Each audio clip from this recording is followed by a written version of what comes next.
All right, good morning, everyone. Now remember, you don't need to yell because the sound goes right to the camera. Just talk to normal.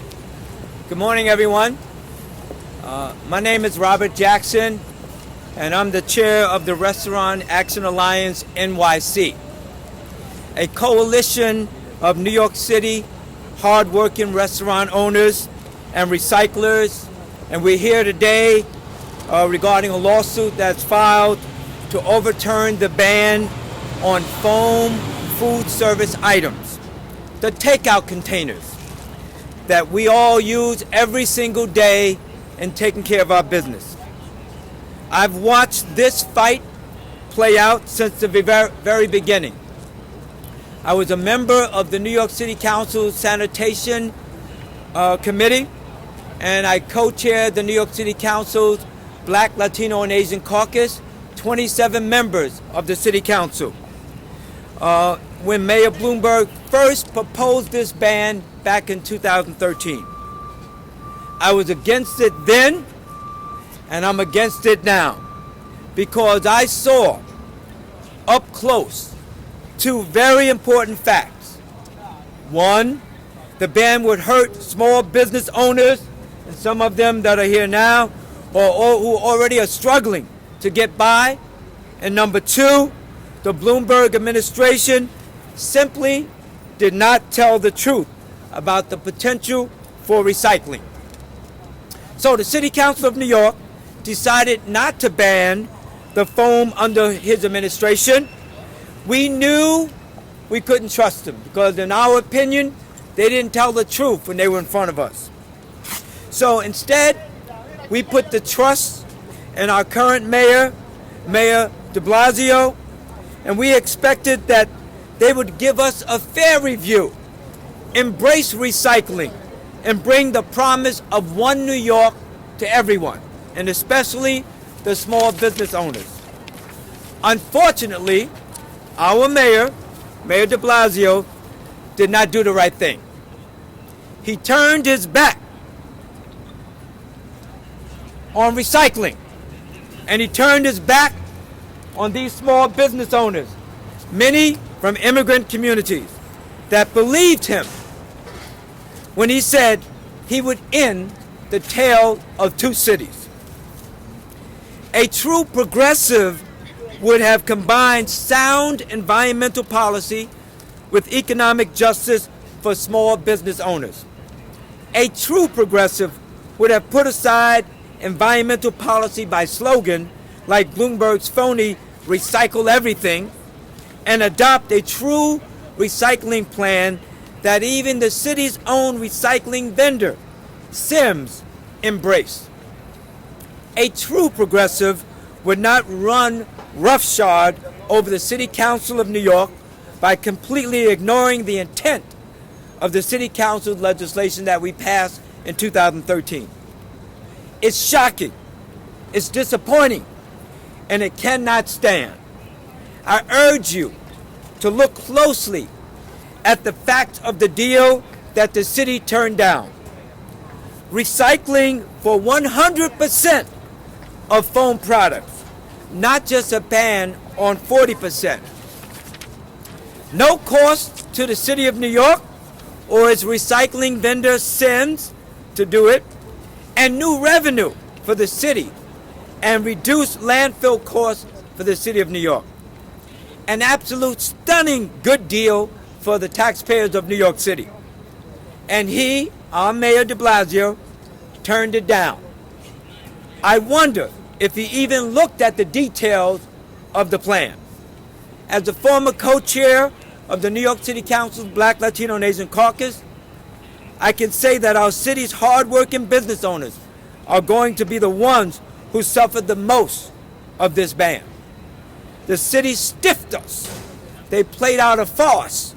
And now we need to stand up and hold them accountable. And that's what this lawsuit is about. It's bad enough that the manufacturing and recycling industries are being shafted in this deal, but it's also shafting small business owners who are simply trying to put food on their table.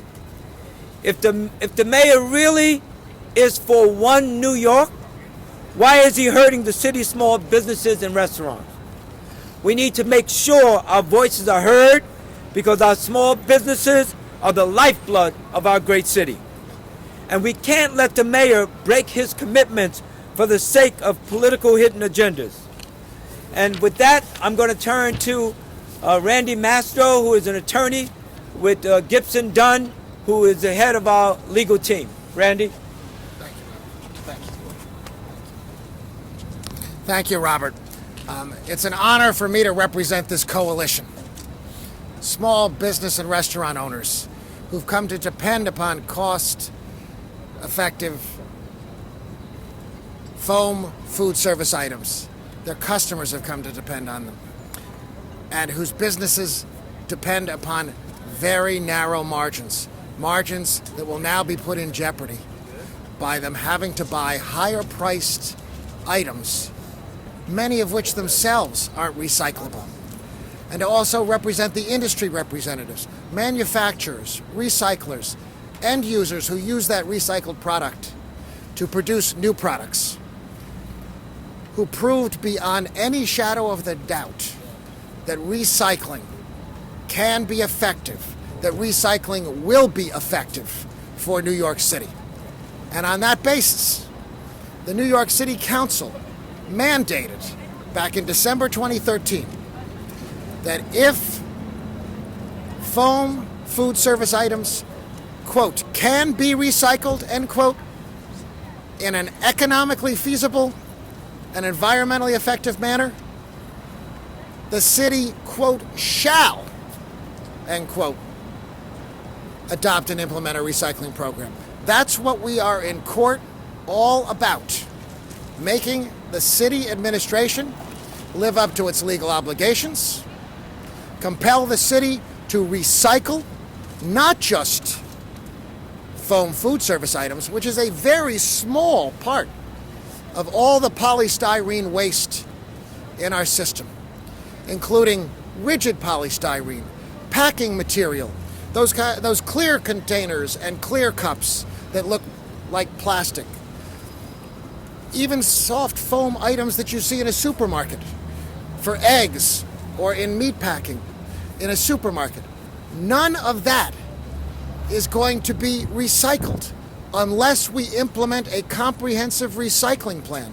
All of that waste will continue to end up in landfills unless we have a comprehensive recycling program. And that's what industry representatives came forward and committed to the city, guaranteed to the city, would occur here. So that there would be effective recycling of all of the city's polystyrene waste, not just the narrow band of items affected by this ban.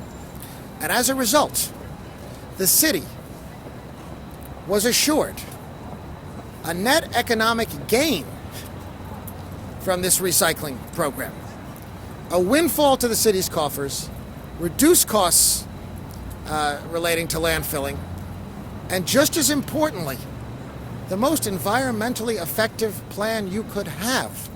Less overall polystyrene waste ending up being landfilled than under a soft foam food service item ban alone.